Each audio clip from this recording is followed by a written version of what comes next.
भारत में राजा तो बहुत हुए हैं, लेकिन कुछ राजा ऐसे भी हुए हैं जिनका नाम सामने आते ही मन श्रद्धा से भर जाता है। ऐसे ही एक राजा का नाम है महाराणा प्रताप। महाराणा प्रताप का नाम सुनते ही एक ऐसे वीर योद्धा की छवि दिमाग में उभरती है जिसने अपनी स्वतंत्रता के लिए पहाड़ों और जंगलों में आम नागरिकों के साथ सामान्य जीवन जीना मंजूर किया। महाराणा प्रताप का नाम सामने आते ही सबसे पहले दिमाग में हल्दी घाटी की हल्दी जैसी पवित्र माटी का ख्याल आता है, जिसे लोग आज भी बहादुरी का प्रतीक मानकर अपने माथे से लगाते हैं। इन सभी बातों को देखकर हमारा उस धरती के बारे में जानने का मन करता है जहां पर इस महान हस्ती ने जन्म लेकर अपना बचपन गुजारा। आज हम उस पावन भूमि के बारे में बात करेंगे जहां पर वीर शिरोमणि महाराणा प्रताप का जन्म हुआ। तो आइए हम इस महायोद्धा की जन्मस्थली के बारे में जानते हैं।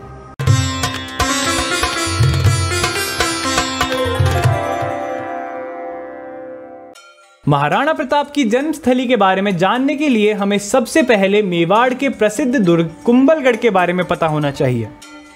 महाराणा कुंभा द्वारा बनवाया गया कुंभलगढ़ का यह किला संकट के समय में हमेशा से ही मेवाड़ के महाराणाओं के लिए सुरक्षित जगह रहा है। ये वही किला है जिसमें कुंवर उदय सिंह को उसकी धाय माता पन्ना धाय चित्तौड़ के दुर्ग से बनवीर के हाथों मरने से बचाकर यहाँ लाई थी। बाद में कुंवर उदय सिंह मेवाड़ के महाराणा बने और इन्होंने उदयपुर जैसे झीलों के शहर को भी बसाया।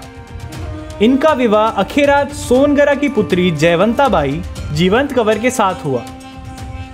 इन्हीं जयवंता बाई की कोख से विक्रम संवत 1597 की ज्येष्ठ शुक्ल तृतीय यानी 9 मई 1540 ईस्वी के दिन कुंभलगढ़ के दुर्ग में महाराणा प्रताप का जन्म हुआ।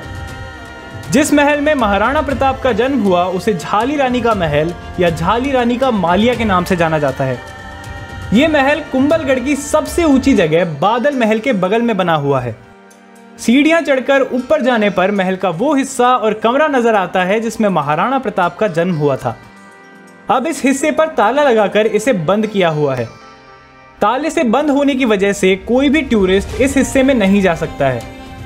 टूरिस्ट इस हिस्से से मायूस होकर लौटते हैं क्योंकि उन्हें भारत के इस महान योद्धा की जन्मस्थली को पास से देखने का मौका नहीं मिल पाता है। वैसे झाली रानी का ये महल बड़ा सुंदर है। महल में कई झरोखे बने हुए हैं। बीच के हिस्से में एक बड़ा गुंबद बना हुआ है। महाराणा प्रताप की जन्मस्थली होने की वजह से ये महल वीरता और श्रद्धा का अनोखा संगम दिखाई देता है। आजकल महाराणा प्रताप की जयंती यानी जन्मोत्सव को बड़ी धूमधाम से मनाया जाने लगा है, लेकिन क्या आपको पता है कि महाराणा प्रताप की जयंती को 2 बार मनाया जाता है? इस बात को सुनकर आपको थोड़ा अजीब लगेगा कि जब जन्म एक बार हुआ है तो जयंती 2 बार क्यों मनाई जाती है। आइए हम आपको इसका कारण बताते हैं।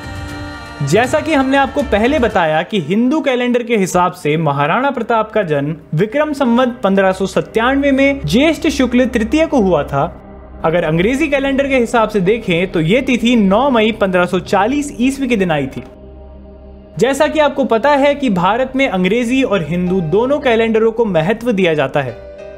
अब अंग्रेजी कैलेंडर के हिसाब से देखें तो महाराणा प्रताप की जयंती 9 मई के दिन आती है, जबकि हिंदू कैलेंडर के हिसाब से ये ज्येष्ठ शुक्ल तृतीय के दिन आती है। अगर हम अंग्रेजी और हिंदू कैलेंडर के हिसाब से देखें तो ऐसा कोई संयोग नहीं बैठता जब 9 मई के दिन ज्येष्ठ शुक्ल तृतीय आती हो।